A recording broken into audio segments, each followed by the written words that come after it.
Hello दोस्तों, आप सभी का हमारे चैनल पर स्वागत है। और अगर आप हमारे चैनल पर नए हो तो प्लीज़ हमारे चैनल को सब्सक्राइब कर लीजिए और बेल आइकन नोटिफिकेशन को ऑल पर सेलेक्ट कर दीजिए।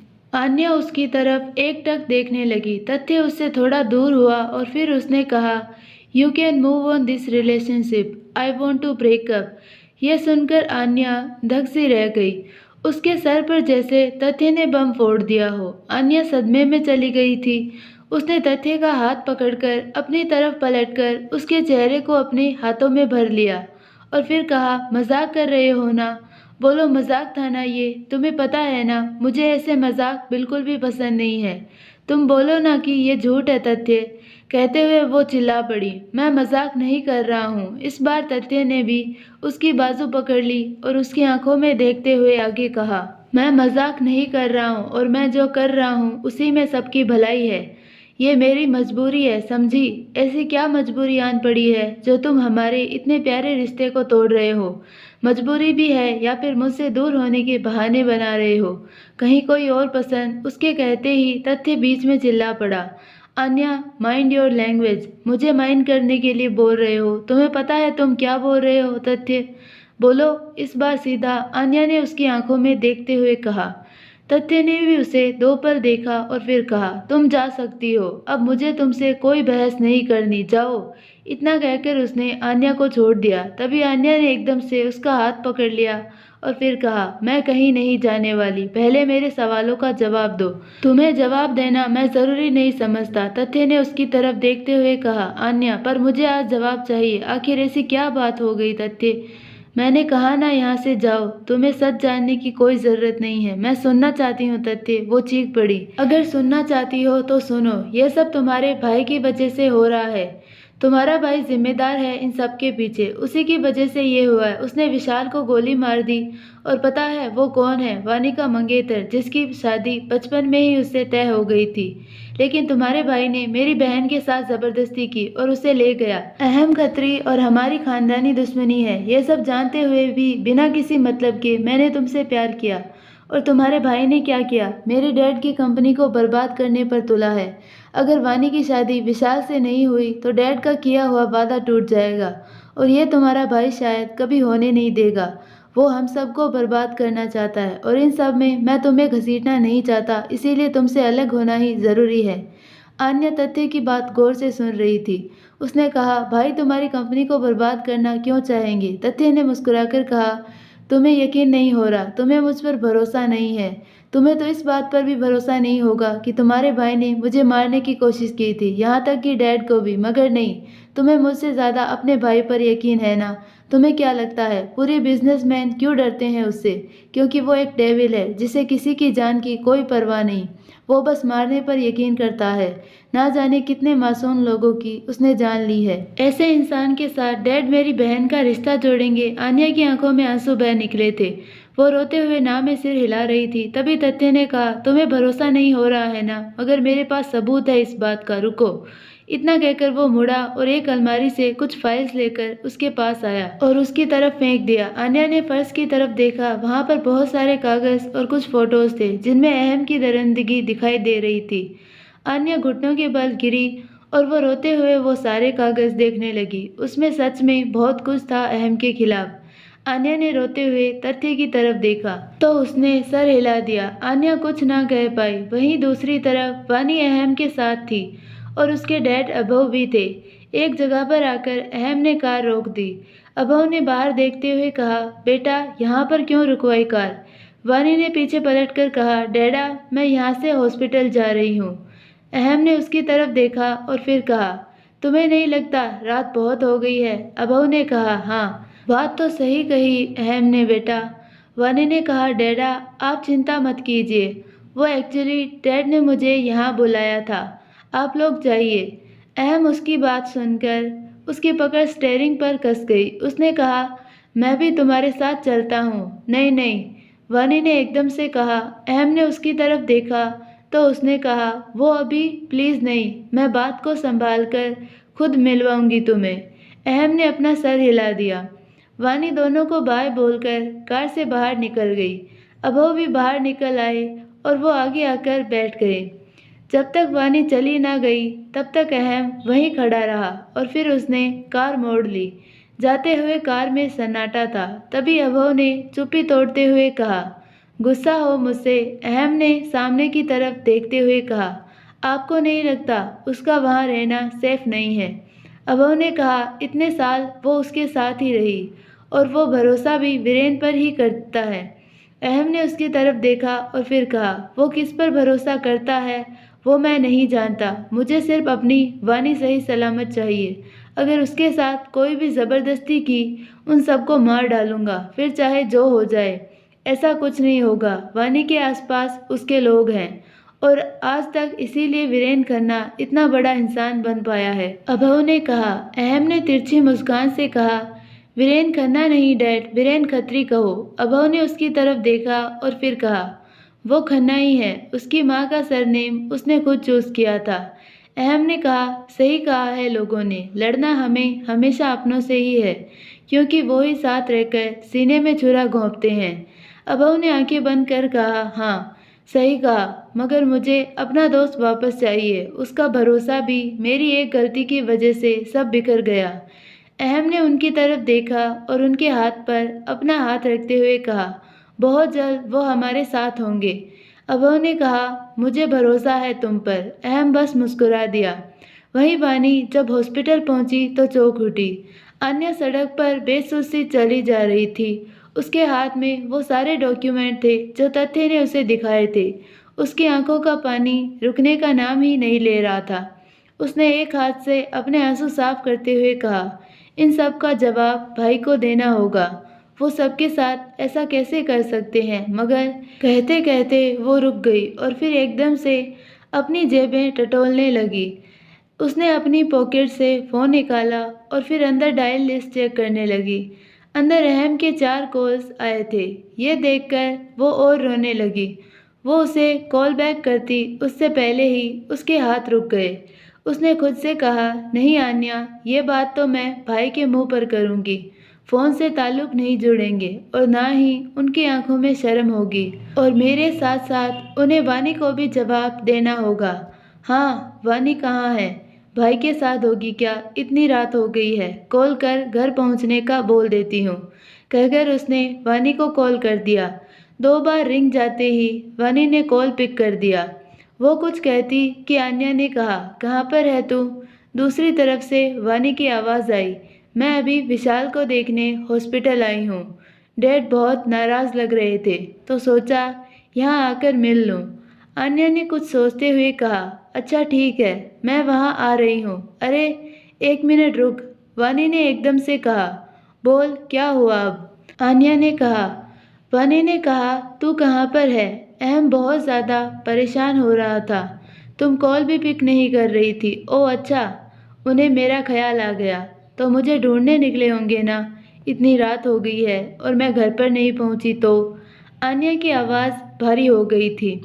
वानी ने परेशान होते हुए कहा, क्या हुआ? परेशान लग रही है। कुछ हुआ है क्या? बहुत कुछ हुआ है और बहुत कुछ होना बाकी है। तू घर पहुंच, सब बताती हूँ मैं तुम्हें, कहकर उसने कॉल काट दी। दूसरी तरफ वानी बोलती ही रह गई। वानी अपने फ़ोन को देख रही थी और फिर कुछ सोचकर उसने अहम को कॉल कर दिया। दूसरी तरफ कॉल पिक होते ही वानी ने कहा, अहम, जहाँ भी हो प्लीज़ तुम अभी आन्या के पास जाओ। पता नहीं उसे क्या हो गया है, क्या करने वाली है। मुझे वो बिल्कुल ठीक नहीं लग रही थी। दूसरी तरफ से एकदम से कॉल कट हो गया। वानी ने फ़ोन की तरफ देखा और फिर सामने कुछ सोचकर वो अंदर की तरफ पड़ गई। वो जैसे ही विशाल के वार्ड के बाहर पहुंची कि अंदर से आती आवाज़ें सुनकर वो रुक गई। उसने हल्का सा दरवाज़ा खोला जिससे आवाज़ आ सके। डैड, आप मुझे क्यों समझा रहे हो? विशाल ने तेज़ आवाज़ में कहा। वानी ने खुद से सवाल किया, डैड, ये मेरे डैड को डैड क्यों बोल रहा है? तभी वीरेन की आवाज़ आई, और रियली सन, तुम्हें क्या ज़रूरत थी उस अहम खतरी से उलझने की? मैं वहाँ पर था, अहम आया था, मैं बस अपना काम कर रहा था।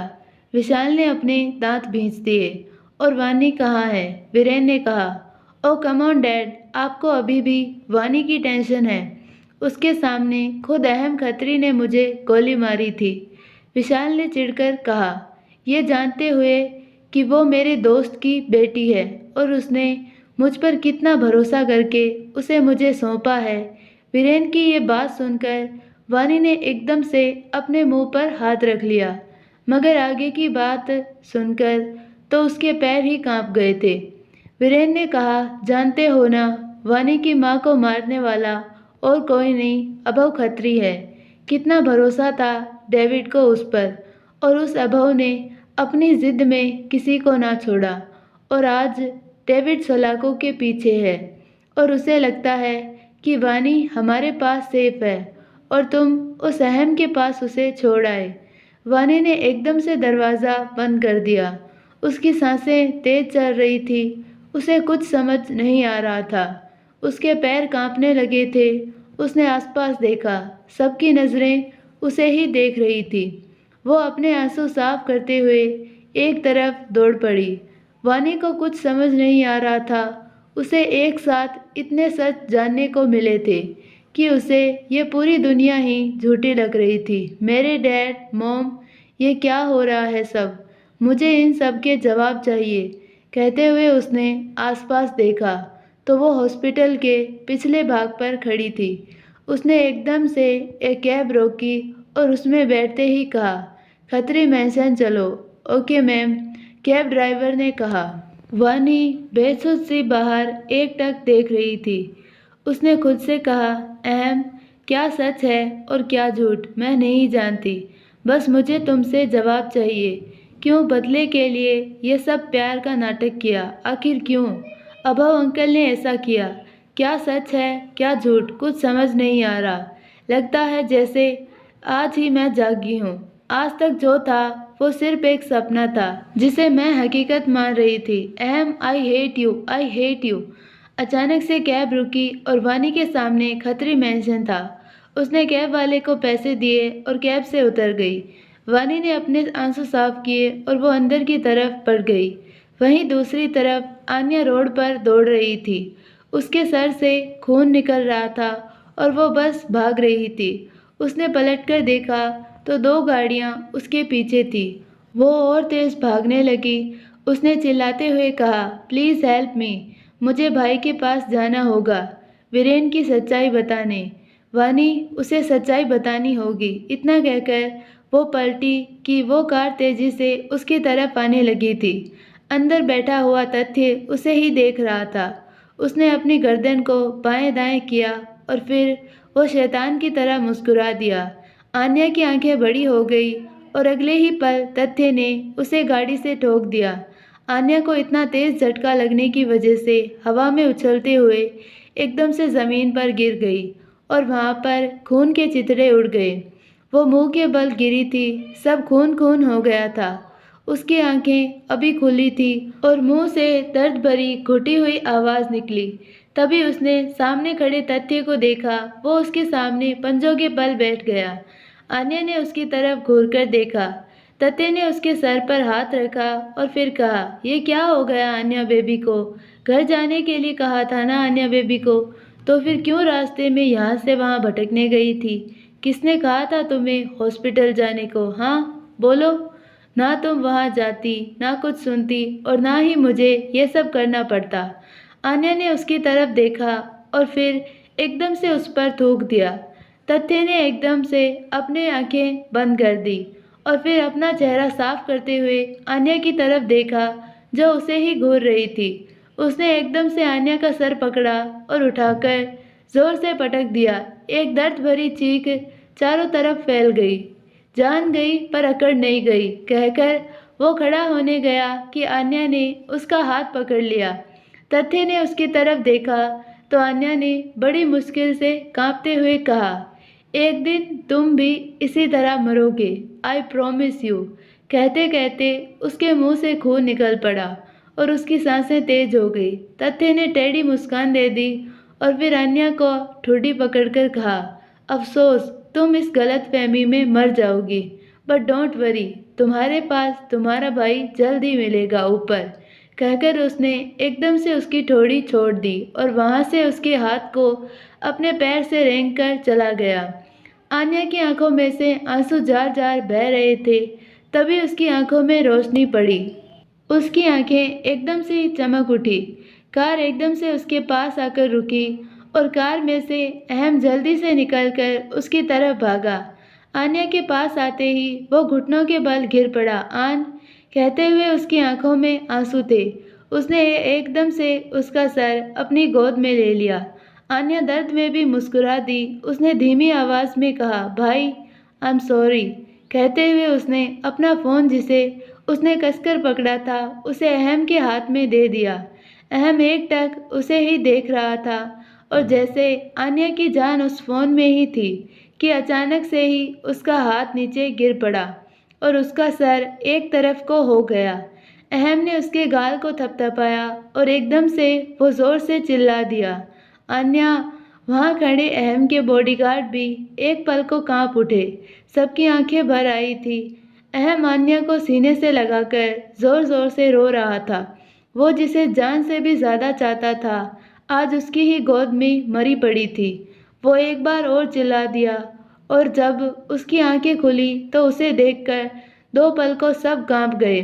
उसकी आंखें लाल हो चुकी थी और गुस्से में उसका पूरा शरीर कांप रहा था और नींद चटकने लगी थी। वानी खत्री मेंशन के अंदर जाते ही उसे सामने अभव खड़े मिले।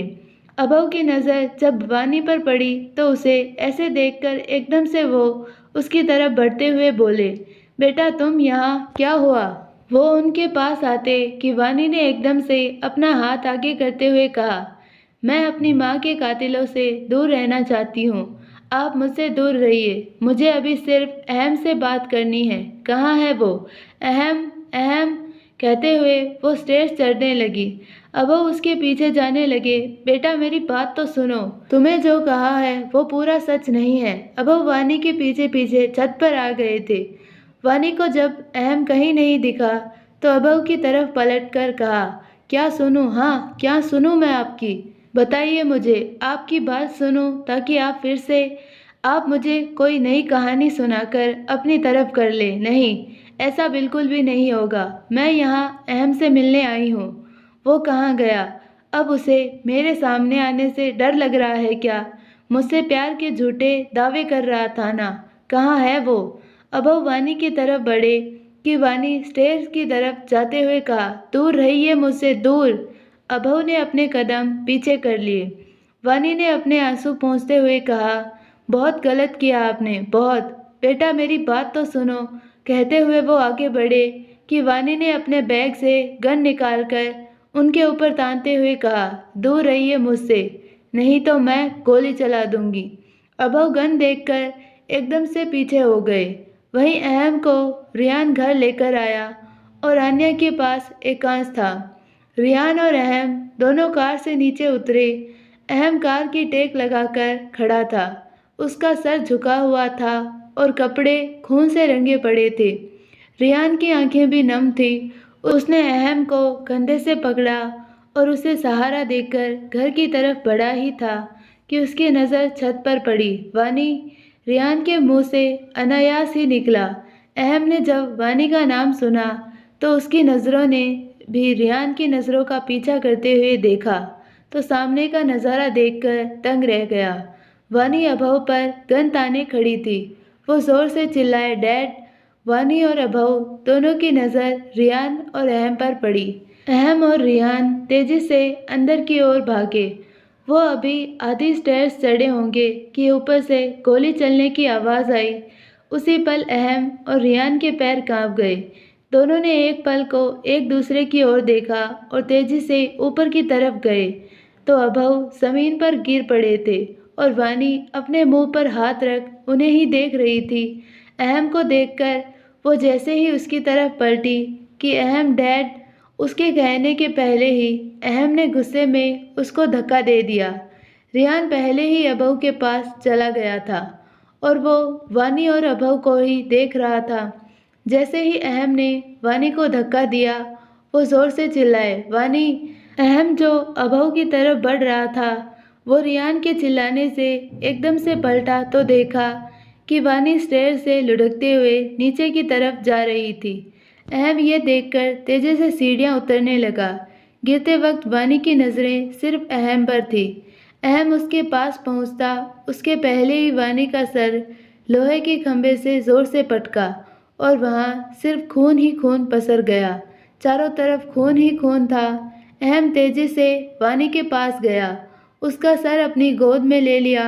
उसने वानी के गाल थपथपाते हुए कांपती आवाज में कहा, वानी, वानी, ओपन योर आइज वानी, open your eyes, don't do this वानी, प्लीज ओपन योर आइज। वानी ने एकदम से अहम का सर अपने हाथ से हटाते हुए धीमी आवाज में कहा, अहम। अहम ने एकदम से अपनी आंखें खोल वानी को देखा, जो उसे ही देख रही थी। उसने अपना ऑक्सीजन मास्क उतार दिया। अहम ने अपने चेहरे पर हाथ फेरा और फिर वानी को देखा।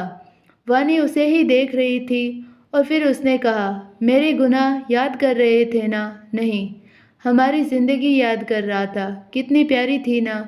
अहम ने उसके हाथ को पकड़ते हुए कहा। वानी ने उसकी तरफ देखा और फिर कहा, काश मुझे सब याद होता, काश आन्या और डैड मुझे याद होते। मैंने वहाँ अपनी और आन्या की फ़ोटो देखी थी और बहुत सारे रिकॉर्डिंग्स भी थे। लास्ट वाला भी देखा जिसमें तुमने कहा था कि मेरी वजह से आन्या की जान गई और डैड को भी गोली मैंने ही मारी थी। मैं इतना कुछ करके ज़िंदा कैसे हुई अहम? कैसे तुम मुझे अपनाओगे? मुझे जेल होनी चाहिए, मुझे सज़ा मिलनी चाहिए। चुप।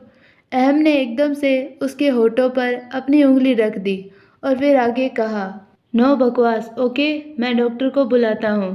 कहकर वो उठा और वानी के सर को सहलाते हुए उसके माथे को चूमकर वहाँ से बाहर निकल गया। वानी उसे जाते हुए देखती रह गई। थोड़ी देर बाद डॉक्टर आए और उसे चेक कर सब नॉर्मल होने का बोलकर चले गए। अहम वानी के पास ही बैठा था कि अचानक से वार्ड का दरवाज़ा खुला और एकांश एकदम से अंदर आ गया। वानी और अहम ने दोनों ने एकदम से उसकी तरफ देखा। आय हाय, सॉरी कपल डिस्टर्ब करने के लिए, मगर वही तो मेरा काम है और अगर अपना काम ना करूं तो मुझे तनख्वाह नहीं मिलेगी। कहते हुए एकांश अंदर आ गया और उसके हाथ में जो सामान था उसे टेबल पर रख दिया। अहम ने उसे घूरते हुए कहा, तू यहाँ पर क्या कर रहा है? तुझे घर जाने के लिए बोला था ना? एकांश ने एकदम से अपना मुंह बनाते हुए कहा, रात से दिन हो गया और सुबह से दोपहर, अब तक घर ही था। अब तो कम से कम भाभी की खबर पूछने आ ही सकता हूँ ना भाई?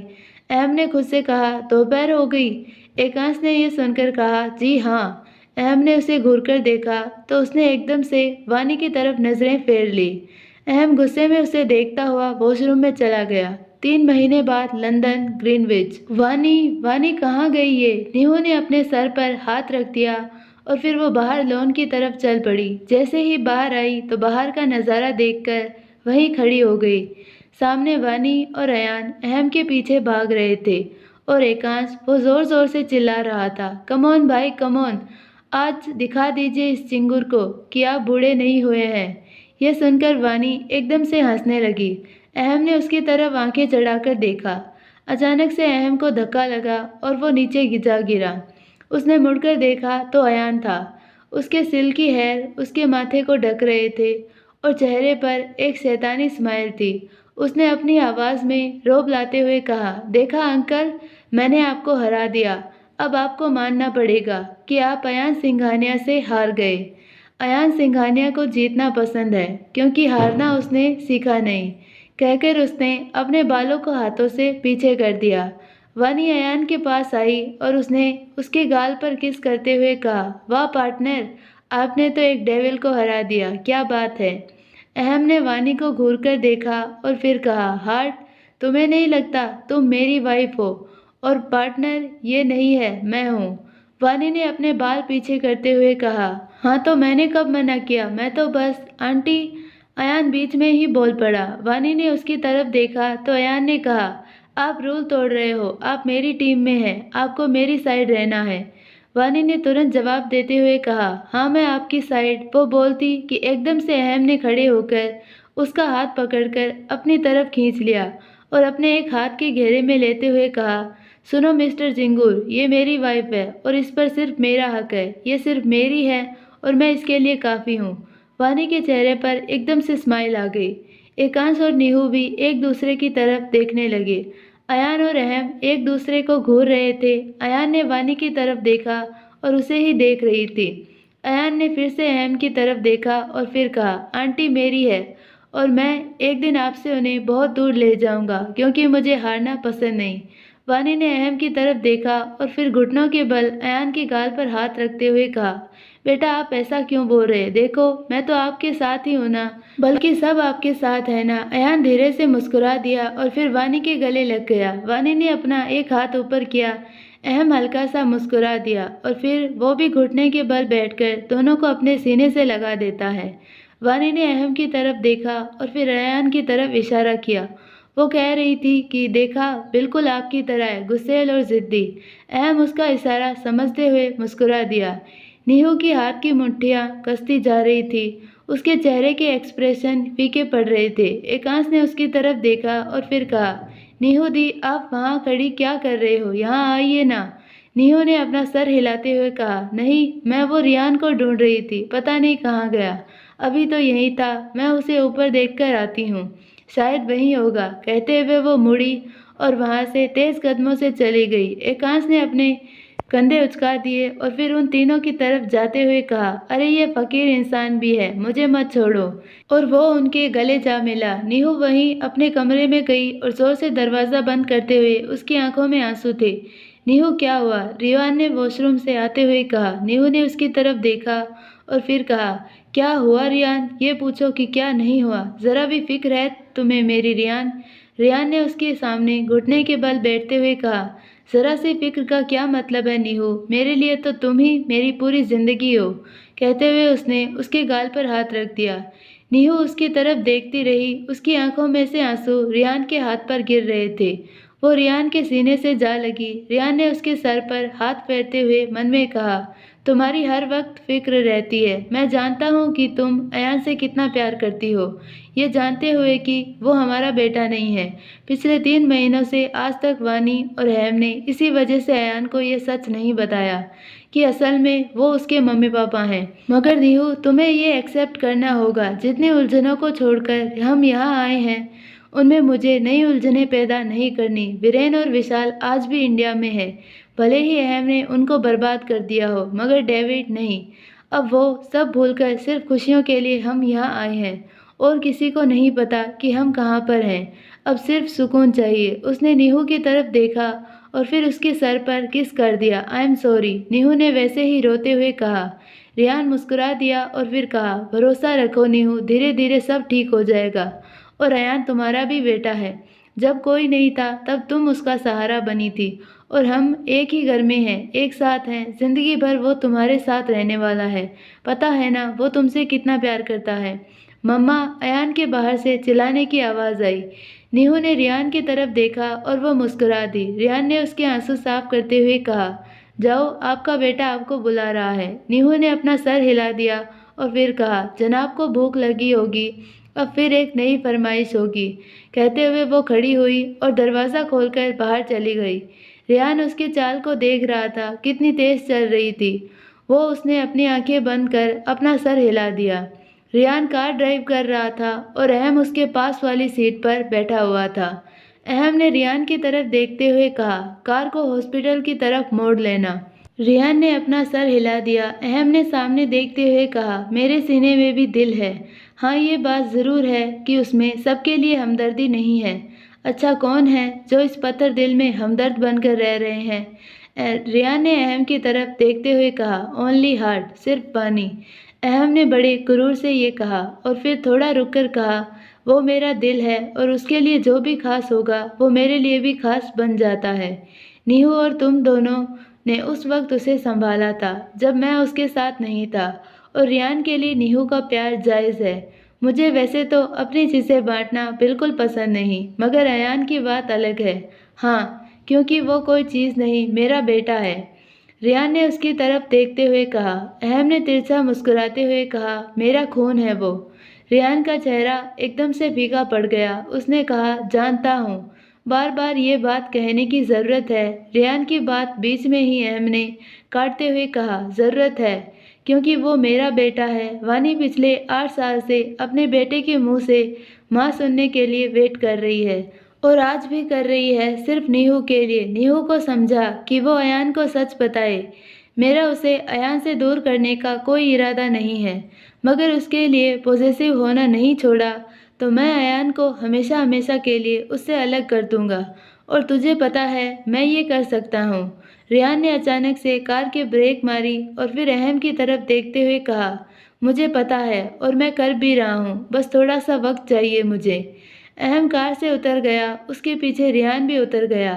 अहम ने हॉस्पिटल की तरफ देखा और फिर कहा, डॉक्टर से बात हो गई थी ना तुम्हारी? रेहान ने कहा, हाँ, उन्हें होश आ गया है, बस कुछ चेकअप चल रहे हैं। अहम और रेहान दोनों कॉरिडोर में चलते हुए सामने वाले वार्ड की तरफ बढ़ रहे थे। अहम आगे था और रेहान उसके एक कदम पीछे चल रहा था, मगर जैसे जैसे वार्ड नज़दीक आ रहा था अहम की चाल धीमी पड़ गई थी। अब वो रेहान से भी पीछे चल रहा था। रेहान ने अहम की तरफ देखा और फिर उसके कंधे पर हाथ रख दिया। अहम ने उसकी तरफ देखा और फिर कहा, मैं कमज़ोर नहीं हूँ, जानता हूँ, मगर मैं हूँ, इसीलिए तेरा कंधा चाहिए, चलें? रेहान ने हल्की सी मुस्कान के साथ कहा। अहम ने उसकी तरफ देखा और फिर अपना सिर हिला दिया। वो दोनों वार्ड के दरवाजे के पास गए। उनके जाते ही वार्ड का दरवाज़ा अपने आप खुल गया था। दरवाज़ा खुलते ही सामने डॉक्टर्स की एक लंबी कतार थी। डॉक्टर्स ने अहम को देखते ही अपना सर झुका दिया। अहम ने उनकी तरफ देखा और फिर आगे बढ़ गया। सामने एक बेड था और वहाँ पर तरह तरह के एडवांस मशीन रखे हुए थे और बेड पर एक इंसान लेटा हुआ था। रेहान और अहम के साथ एक सीनियर डॉक्टर भी चलने लगे। उन्होंने चलते हुए कहा, सर, सारी रिपोर्ट नॉर्मल आई है, एवरीथिंग इज़ वेल। सर, बस वो बोल और चल नहीं सकते अभी। तीनों बेड के पास खड़े हो गए। उस इंसान का चेहरा दूसरी तरफ था। अहम ने उनकी तरफ देखा और फिर बेड के पास स्टूल पर बैठ गया। उसने हल्के से उस इंसान के हाथ पर अपना हाथ रखा और फिर धीमी आवाज़ में कहा, डैड। उसकी आवाज़ सुन अभय उसकी तरफ पलटे। वो अहम को देखकर मुस्कुरा दिए। अहम उनकी तरफ देखता रहा और फिर उनका हाथ अपने हाथों में लेते हुए उसने अपने माथे से लगा लिया और फिर कहा, बहुत इंतज़ार करवाया आपने, अच्छा नहीं किया ये आपने, अहम खत्री को इंतज़ार करवा के। अभय अहम को ही देख रहे थे। उनकी आंखों के कोनों से पानी की बूंदें निकल पड़ी, मगर फिर भी वो मुस्कुरा दिए। उन्होंने अपनी आंखें 2 बार झपकाई और फिर वो कुछ बोलना चाह रहे थे। अहम ने अपना सर हिलाते हुए कहा, वो मेरे साथ है, सेफ है, पहले का कुछ याद नहीं है और ना ही मैं याद दिलाना चाहता हूँ, बस आपकी कमी थी, वो भी पूरी हो गई। अब वो मुस्कुरा दिए। फिर से उन्होंने अपनी आंखें झपकाई। इस बार अहम उन्हें देखता ही रहा। फिर उसने रेहान की तरफ देखा। रेहान ने अपने मन में कहा, नहीं, दादी की मौत के बारे में हम अभी अंकल को नहीं बता सकते, उनकी हालत वैसे ही ठीक नहीं है। उसने अपना सर हिला दिया और फिर अभय की तरफ देखते हुए कहा, अंकल वो बिल्कुल ठीक है, बस आप ही का इंतज़ार है। अभय बस मुस्कुरा दिए। अहम ने डॉक्टर की तरफ देखा और फिर कहा, इनके डिस्चार्ज पेपर रेडी है ना? जी सर, डॉक्टर ने कहा और फिर थोड़ा रुककर आगे कहा, एंड सर उनके सारे रिपोर्ट। कहते हुए उसने एक नर्स को इशारा किया। नर्स ने सारे पेपर लेकर रेहान को दे दिए।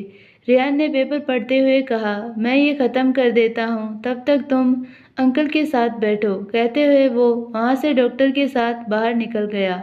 रात का वक्त, विला में घर के बाहर एम्बुलेंस खड़ी थी। सारे लोग बाहर गार्डन में खड़े थे। अयान ने नीहू की तरफ देखते हुए कहा, मम्मा, हमारे घर पर एम्बुलेंस क्यों आई है? नीहू ने उसकी तरफ देखा और फिर कहा, तुम्हारे दादा आए हैं, देखो सामने। कहते हुए उसने सामने इशारा किया। सामने अहम अभय को व्हील चेयर पर अंदर लेकर आ रहा था। वानी एक तरफ खड़ी अभय और अहम को देख रही थी। उसके दिमाग में धुंधली यादें छाने लगी थी। उसने अपने सर पर हाथ रख दिया और फिर अहम की तरफ देखा तो उसे बुला रहा था। वानी हल्का सा मुस्कुराकर उसकी तरफ देखा और फिर अपना सर झटक कर अहम की तरफ बढ़ गई। उसने जाते ही अभय के पैर छुए और फिर अहम की तरफ देखा। अहम ने उनके हाथ की तरफ इशारा किया। वानी ने अभय के हाथ की तरफ देखा तो वो उसे उठाने की कोशिश कर रहे थे। वानी झुकी और उनका हाथ अपने माथे पर रख दिया। अब वो मुस्कुरा दिए। एकांश एक ज़रूरी मीटिंग के लिए यूके गया था। कुछ देर बाद हॉस्पिटल जैसा ही सेटअप अहम ने घर पर ही करवा दिया था और अभव के लिए 2 नर्स भी रख दी गई थी। अभव को अब आराम करने के लिए छोड़कर सब अपने अपने रूम में चले गए थे। अहम वॉशरूम में से बाहर आया। वो अभी नाइट सूट में था। उसने कमरे में चारों तरफ देखा। वानी कहीं भी नहीं थी। वो बालकनी की तरफ चला गया। वो जैसे ही बालकनी में पहुंचा तो कि पाया वानी खामोशी से एकटक आसमान को ही देख रही थी। अहम ने पीछे से उसे अपनी बाहों में भरते हुए कहा, क्या सोच रही हो? वानी ने अपना सर अहम के सीने पर टिकाते हुए, सोचने के काबिल ही नहीं रही मैं। अहम, सुन रहा हूँ मैं, अहम ने कहा। वानी ने अपना सर घुमाकर उसकी तरफ देखा और फिर कहा, एक बात बताओगे? अहम ने अपना सर हिलाते हुए कहा, सवाल ऐसा ही करना जिसका मैं जवाब दे सकूं। वानी हल्का सा मुस्कुरा दी और फिर कहा, तुम हमेशा ही मेरे साथ थे ना, मतलब बचपन से लेकर आज इस घड़ी तक? अहम ने अपना सर हिलाते हुए कहा, हाँ, और आगे भी रहूँगा। तो फिर मुझे मेरी गलतियों पर रोका क्यों नहीं? वानी ने हल्के से कहा और फिर उसने थोड़ा रुककर आगे कहा, क्यों होने दी इतनी गलतियाँ? क्यों हाथ पकड़कर रोक नहीं दिया? क्यों?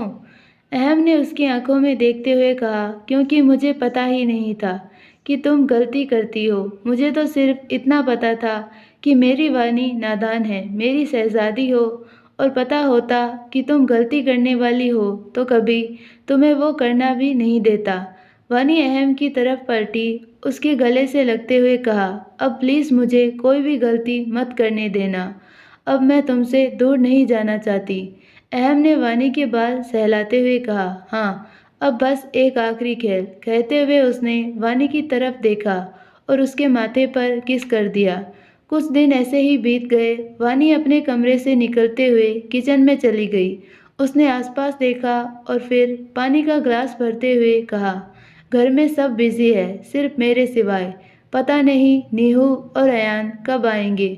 बोर हो रही हूँ यार। ओए तेरी, घर पर अकेली, मतलब डैडा का ब्रेकफास्ट मुझे बनाना है। वो ग्लास रखने ही वाली थी कि बाहर से गोलियों के आने की आवाज़ें आने लगी। वानी के हाथ से एकदम से ग्लास छूटकर नीचे गिर गया। वो एकदम से चिल्ला पड़ी। उसे एक साथ बहुत से पैरों की आवाज़ आने लगी थी। उसकी सांसें तेज हो गई थी। वो नीचे बैठ गई। उसने अपने मुंह पर हाथ रखते हुए कहा, ये क्या हो रहा है? डैडा डैडा अपने रूम में होंगे। नहीं, मैं उन्हें कुछ नहीं होने दे सकती।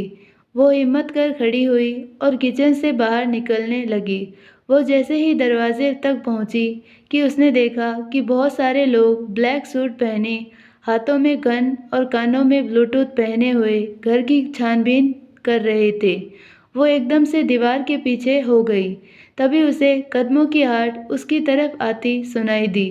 वो भागी और किचन डेस्क के पीछे छुप गई। किचन में 2 आदमी आकर देखने लगे। वानी अपने मुंह पर हाथ रखे बैठी थी। उसने हल्का सा सर निकाल कर देखा तो वो लोग उसकी तरफ ही आ रहे थे। उसने दूसरी तरफ देखा तो स्लैब पर उसका फ़ोन रखा हुआ था और वो आदमी बस उसकी थोड़ी ही दूरी पर खड़ा था। उसने अपना चेहरा अंदर कर दिया और जब सामने देखा तो सामने स्टोर रूम था। वो जल्दी से आसपास देखने लगी। तभी उसने अपने हाथ में पहनी वॉच देखी। उसने जल्दी से वॉच निकाली और फिर तेजी से उसे दूसरी तरफ फेंक दिया। वॉच सीधा कांच के ग्लास पर जा लगी और ग्लास वहीं नीचे गिर गया। ग्लास गिरने की आवाज़ सुनकर उन लोगों का ध्यान उस तरफ चला गया। एक ने कहा, वहाँ कोई है, हाँ चलो।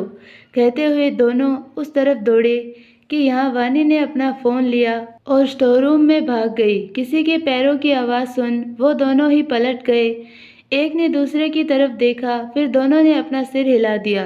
दोनों स्टोर रूम की तरफ बढ़े और ब्लूटूथ से मैसेज भेज बाकी आदमियों को भी यहीं बुला लिया। वानी अंदर जाते ही एक अंधेरे बॉक्स के पीछे छुपते ही उसने तुरंत अहम को कॉल किया। रिंग जा रही थी मगर कोई कॉल पिक नहीं कर रहा था।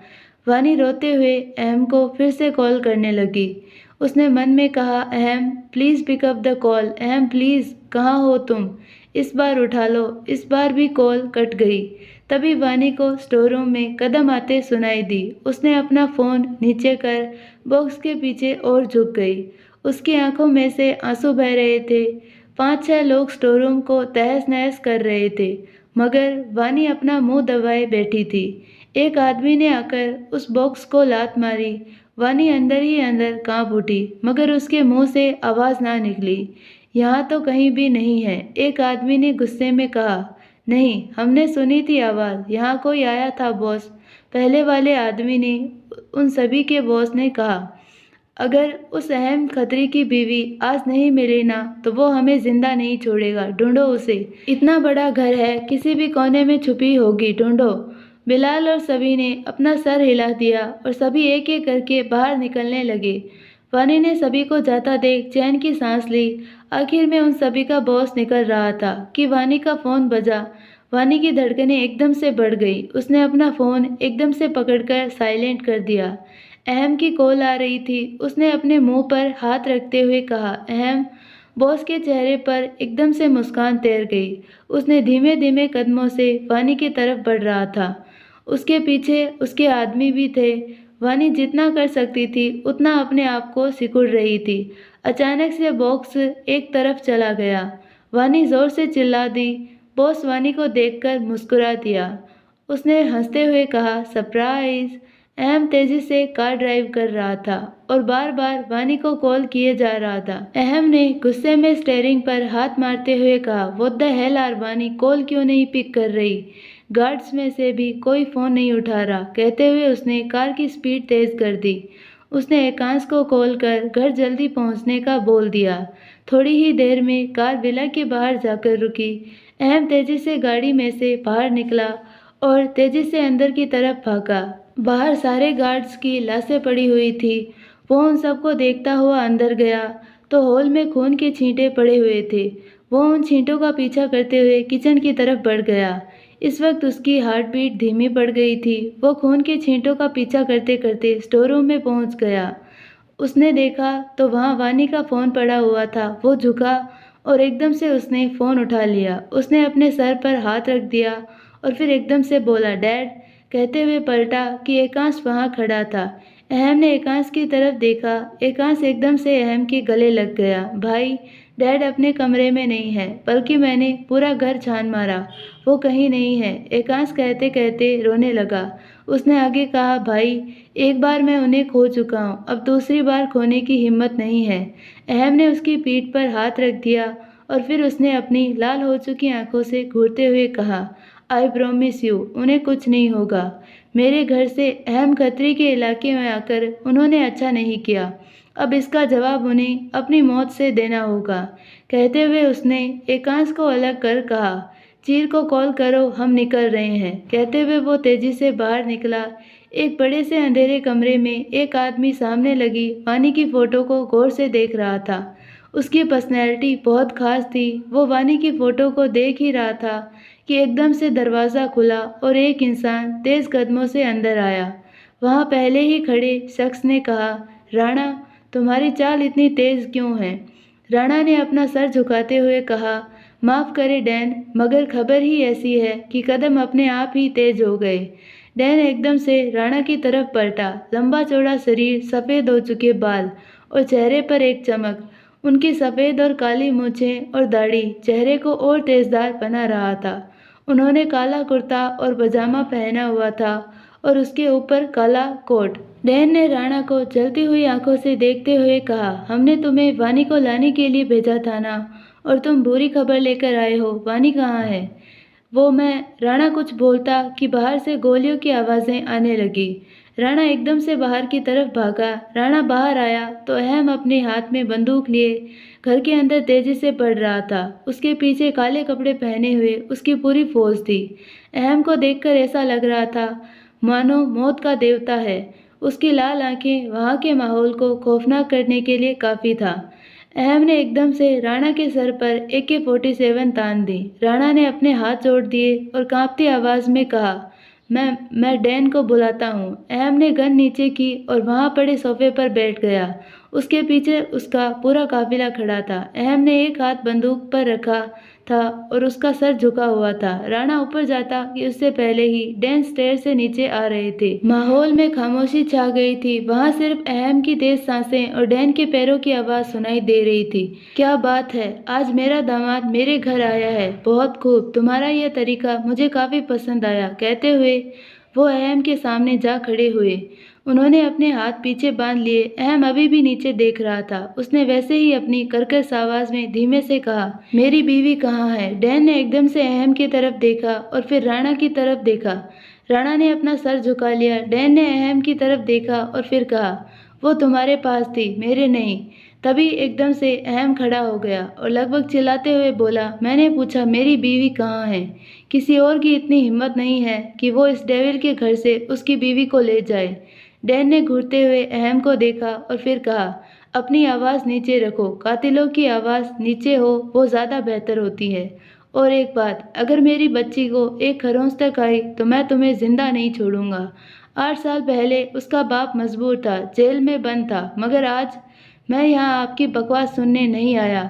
अहम बीच में ही चिल्ला पड़ा और फिर वो थोड़ा रुककर आगे बोला, वो मेरी वानी है और मेरे डैड हैं। उन्हें मैं पाताल से भी ढूंढ निकालूंगा, मगर जिन्होंने ये जुर्रत की है उसे खुद भगवान भी मुझसे नहीं बचा सकेगा।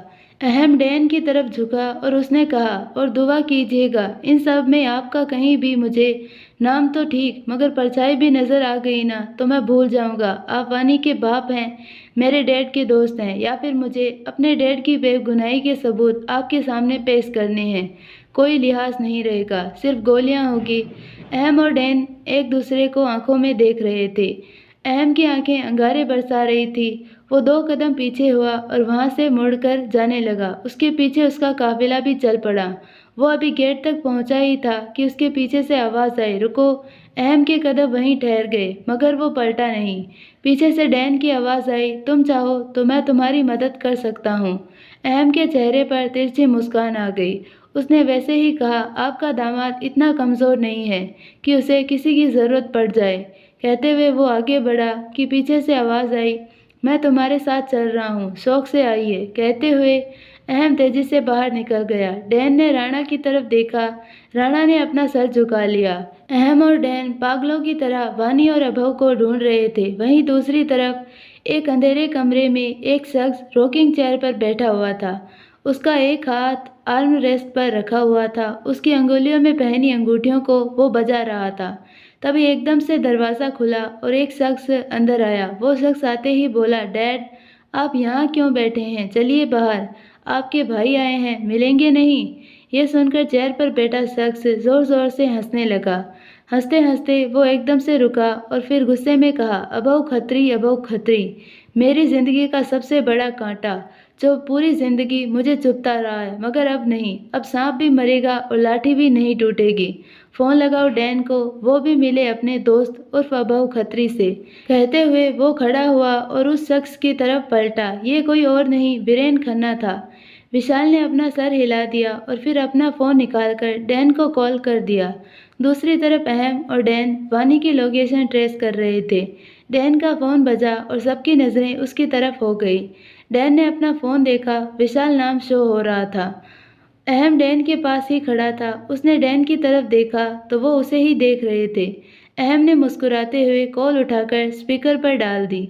दूसरी तरफ से वीरेन की आवाज़ आई, जिस काम के लिए तुम बरसों से इंतज़ार कर रहे थे वो आज मैंने पूरा किया। डैन की आंखें एकदम से बड़ी हो गई। अहम ने फ़ोन की तरफ इशारा कर बोलने को कहा। डैन ने कहा, कौन सा काम? दूसरी तरफ से आवाज़ आई, खुशखबरी फ़ोन पर सुनने में मज़ा नहीं आता। एड्रेस भेज दिया है, तुम जल्दी पहुँचो। हाँ कहकर डैन ने कॉल काट दी। डैन ने अहम की तरफ देखा और फिर कहा, I think I will be go. अहम ने डैन का फ़ोन लेते हुए कहा, बीवी मेरी, बाप मेरा, आप जाकर क्या करेंगे? कहते हुए वो लोकेशन देखने लगा। डैन अहम की तरफ गुस्से में बढ़े कि अहम ने उनकी तरफ झुकते हुए कहा, आपका यही गुस्सा और एतबारी की वजह से ही आज सब कुछ मैस हो गया है। डैन ने अहम की तरफ देखा और फिर राणा की तरफ देखते हुए कहा, राणा गाड़ी निकालो, और हाँ, गाड़ी मेरे दामाद के पीछे चलनी चाहिए। राणा ये सुनकर मुस्कुरा दिया। अहम ने डैन का फ़ोन उन्हें देते हुए कहा, लास्ट गेम। कहते हुए उसने चीर को इशारा किया। चीर भागते हुए कार की ड्राइविंग सीट पर बैठ गया और कार स्टार्ट कर अहम के सामने लाकर खड़ा कर दिया। अहम तेजी से अंदर बैठ गया और उसकी पिछली सीट पर एकांश भी बैठ गया। अहम कार के पीछे डैन की कार और फिर उसके बाद एक एक कर सारे गार्ड्स की कार। आज जैसे कयामत आई है। दूसरी तरफ वानी को धीरे धीरे होश आ रहा था। उसने अपनी आंखें खोली तो एक अनजान जगह पर पाया। उसने हिलने की कोशिश की मगर उसके हाथ पैर रस्सी से बंधे हुए थे। वो आसपास देखने लगी। पास ही में अभव खत्री को भी बांध रखा था। वानी खुद को छुड़ाने की कोशिश करने लगी। उसने अभव की तरफ देखा और उन्हें जगाने के लिए बोली, डैड, डैड, आंखें खोलिए ना डैड। बच्चा, वो तुम्हारे डैड नहीं है। अचानक से एक आवाज़ आई। वानी ने पलटकर देखा तो सामने वीरेन खड़े थे और उसके पीछे विशाल। वानी दोनों की तरफ घूरते हुए बोली, क्या बदतमीजी है ये, क्यों बांध रखा है हमें, छोड़ो। वीरेन ने वानी की तरफ बढ़ते हुए कहा, बदतमीजी तो बहुत छोटी बात है बेटे। इन बाप बेटे ने मिलकर तुम्हारे साथ क्या क्या नहीं किया वो तुम कुछ नहीं जानती। मुझे जानना भी नहीं है, वानी ने उनकी आंखों में घूरते हुए कहा। तभी विशाल ने आगे बढ़ते हुए कहा, क्या नहीं जानना चाहती कि तुम्हारी माँ को इन्होंने क्यों मारा था? क्या ये कि जो गुनाह तुम्हारे डैड ने किया ही नहीं था उसकी उन्हें सज़ा मिली? अहम ने तुम्हें सिर्फ एक वेपन की तरह यूज़ किया है वानी। नहीं। वानी जोर से चिल्ला पड़ी। उसने लंबी सांसें लेते हुए कहा, नहीं, मैं कुछ नहीं जानना चाहती और ना ही अब कोई गलती करना चाहती हूँ, भले ही मुझे कुछ याद हो या ना हो। मगर वानी क्या? हाँ, तुम्हारे ना मानने से सच्चाई बदल नहीं जाएगी। विशाल ने एकदम से वानी का हाथ पकड़ते हुए कहा। वानी ने उसकी आंखों में घूरते हुए कहा, सच्चाई? कौन सी सच्चाई? अगर इतने ही सच्चे हो तो क्यों बांध रखा है तुमने मुझे यहाँ पर? खोलो मुझे, चलो, मुझे मिलना है डैड से, खोलो। विशाल ने वानी की आंखों में देखते हुए कहा, तुम्हारे डैड आ रहे हैं यहाँ और तुम्हें बांधा इसीलिए है ताकि तुम भाग ना जाओ। नहीं भागूंगी आज, खोलो मुझे, वानी ने अपनी सख्त आवाज में कहा। विशाल ने वीरेन की तरफ देखा। वीरेन ने अपना सर हिला दिया। विशाल वानी की हाथ की रस्सी खोलने लगा। वानी विशाल को ही देखे जा रही थी। तभी वहां गन फायरिंग की आवाज आने लगी।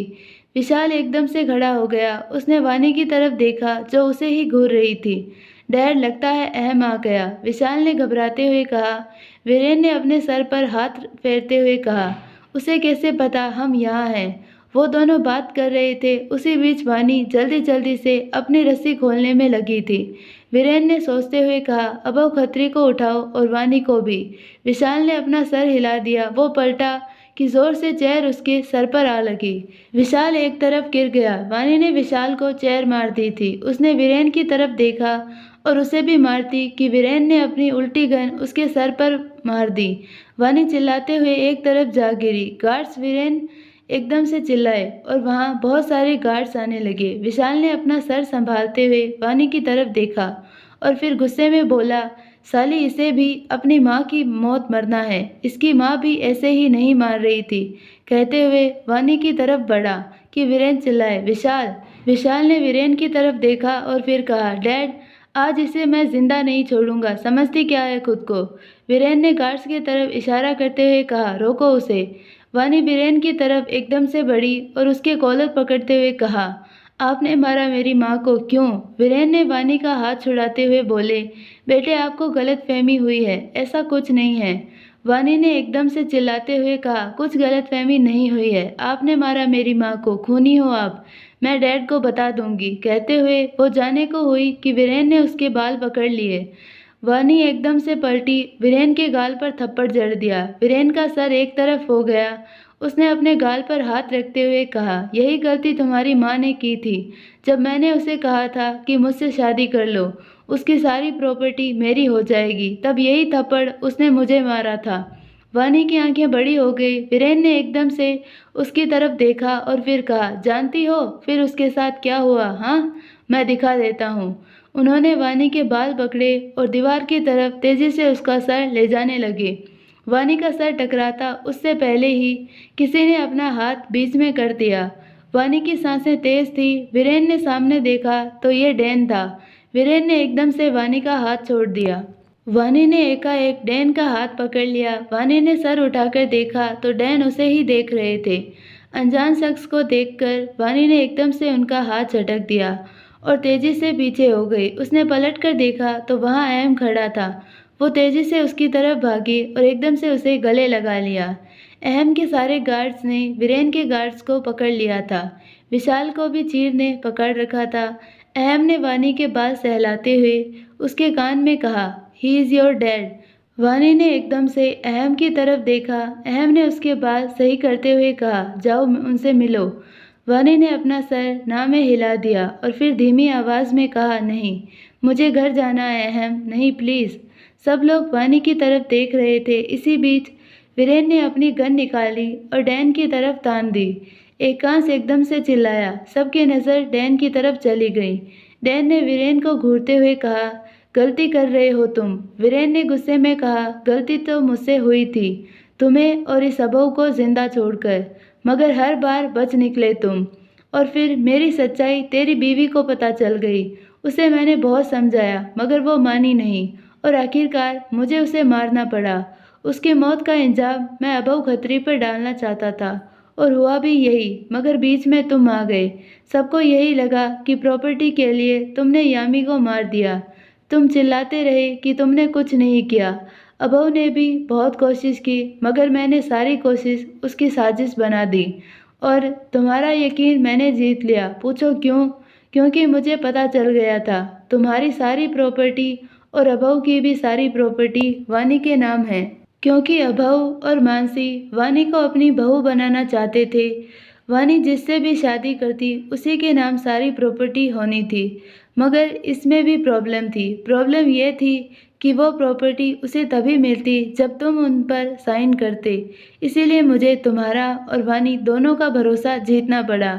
मगर अब बस, अब अगर सब खत्म होना ही है तो सबसे पहले तुम्हें मरना होगा। कहते हुए उसने गोली चला दी। सब एक पल को डर गए। अहम, वानी और एकांश तो लगभग डैन के पास ही पहुंच गए थे। अचानक वीरेन नीचे गिर पड़ा और पीछे खड़े थे उनके हाथ में थी गन। डैड, वानी और एकांश एक साथ बोले। अबू हल्का सा मुस्कुरा दिया। विशाल वीरेन को एकटक देख रहा था। अचानक से वो जमीन पर गिर पड़ा। चीर ने उसे अभी भी पकड़ रखा था। वो जोर जोर से रो रहा था। अहम ने चीर की तरफ इशारा किया तो चीर ने विशाल का मुंह बंद कर दिया। अहम ने बाकी सब की तरफ देखा। सब उसे ही देख रहे थे। वहां पर वो और अबू ही नॉर्मल दिखाई दे रहे थे। अहम ने अपनी गर्दन दाएं बाएं की और फिर अपना सर टेढ़ा करते हुए कहा, last game is over and I am win. सबकी आंखें एकदम से बड़ी हो गई। सब समझ गए कि वीरेन और विशाल को लग रहा था कि बाजी उनके हाथ में है, मगर असली बाजीगर तो अहम ही था जिसने उन तक अपना एड्रेस भिजवाया। यहाँ तक कि अबू के घर आने से लेकर किसी का भी घर ना होने तक की खबर अहम ने खुद पहुँचाई थी। और फिर डैन को लेकर आना और सच्चाई का पता चलना, और इन सब में अबू ने अहम का शुरू से साथ दिया था। 15 दिन बाद रात का वक्त, डैन और अबू दोनों वीडियो गेम खेल रहे थे और एक दूसरे से जीतने की कोशिश में लगे हुए थे। एकांश वहां बैठा उन दोनों को उकसा रहा था। तभी वानी अपने हाथ में आइसक्रीम की ट्रे लाते हुए कहा, डैड, डैडा, अब ये बंद करें, कब से खेल रहे हैं आप दोनों।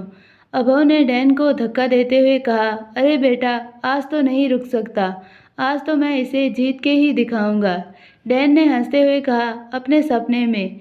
एकांश और वानी जोरों से हंस दिए और अबू का मुंह बन गया। वानी ने सबके सामने एक एक आइसक्रीम का बाउल रख दिया और फिर अपना बाउल लेते हुए उसने कहा, मैं अहम को देखकर आती हूँ, पता नहीं पूरे दिन फाइल्स में लगे पड़े रहते हैं।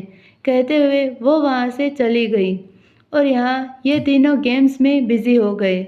वानी स्टेज चढ़कर अपने रूम की तरफ चली गई। वो उसने पूरे रूम में देखा, अहम नहीं था।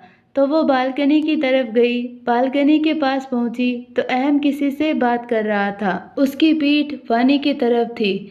अहम ने कहा, मुझे विशाल खन्ना जेल में चाहिए, जो भी करना हो करो, मगर वो जेल से बाहर नहीं निकलना चाहिए। जो भी एलिगेशन लगानी है लगाओ, सबूत सारे मैं दूंगा। ओके जी सर, बिल्कुल वैसा ही होगा जैसा आपने कहा है। सामने से आवाज़ आई और फिर अहम ने कॉल कट कर दी। अहम ने फ़ोन को अपनी जेब में रखते हुए बोला, दूसरों की बातें छुप छुप कर सुनना गलत बात होती है हार्ट। वानी ने अपनी जेब काट दी वो अहम की तरफ बढ़ते हुए बोली, हाँ गलत होता होगा दूसरों के लिए, मैं तो अपने हस्बैंड की बात सुन रही थी। कहते कहते वो अहम के पास जाकर खड़ी हो गई। अहम उसकी तरफ पलटा तो देखा कि वानी आइसक्रीम का बाउल पकड़े उसे ही देख रही थी। अहम को यूं आइसक्रीम की तरफ देखता देख वानी ने जल्दी से बाउल पीछे करते हुए कहा, देखिए अहम, ये मैं खाऊंगी। अहम उसकी इस हरकत पर मुस्कुरा दिया। उसने वानी के गाल पिंच करते हुए कहा, कौन कहेगा कि तुम एक बच्चे की माँ हो? तुम्हारी खुद की हरकतें बच्चों वाली है। वानी ने फीका सा मुस्कुराते हुए कहा, हाँ, क्योंकि कभी माँ होने का एहसास ही नहीं हुआ। पता नहीं कब कहेगा अयान मुझे मम्मा। अहम ने उसके सर पर हाथ फेरते हुए कहा, बहुत जल्द। वो कल आने वाला है और अब सब ठीक है और वो बड़ा भी हो गया है, सब समझ जाएगा। वानी ने एकदम से मुस्कुराते हुए कहा, और हाँ, उसका बर्थडे भी आ रहा है, वो पूरे 9 साल का हो जाएगा। कहते कहते उसके चेहरे की चमक बढ़ गई थी। उसने मुस्कुराते हुए अहम की तरफ देखा, वो उसे ही घूर रहा था। वानी ने एकदम से अपनी आंखें बंद करते हुए कहा, सॉरी, भूल गई, उस दिन आपका भी बर्थडे है। कहते हुए उसने अपनी आंखें खोलकर उसकी तरफ देखा। अहम ने उससे दूर जाते हुए कहा, पता नहीं आज बर्थडे भूली हो, कल मुझे ना भूल जाओ। मेरा ही बेटा मेरा दुश्मन बना बैठा है। वानी अहम का हाथ पकड़ते हुए बोली, नहीं, ऐसी कोई बात नहीं है अहम। अहम ने उसकी तरफ देखा तो वानी ने मुस्कुराते हुए कहा, आइसक्रीम खाएंगे? अहम ने उसे घूरा तो उसने अपना प्यारा सा मुंह बना दिया। अहम ने अपनी पलकें झपकाई तो वानी ने उसकी तरफ स्पून बढ़ा दी। अहम ने उसे खा ली। वानी ने अपनी आंखें उठाते हुए कहा, कैसी है? मैंने बनाई है, गुड।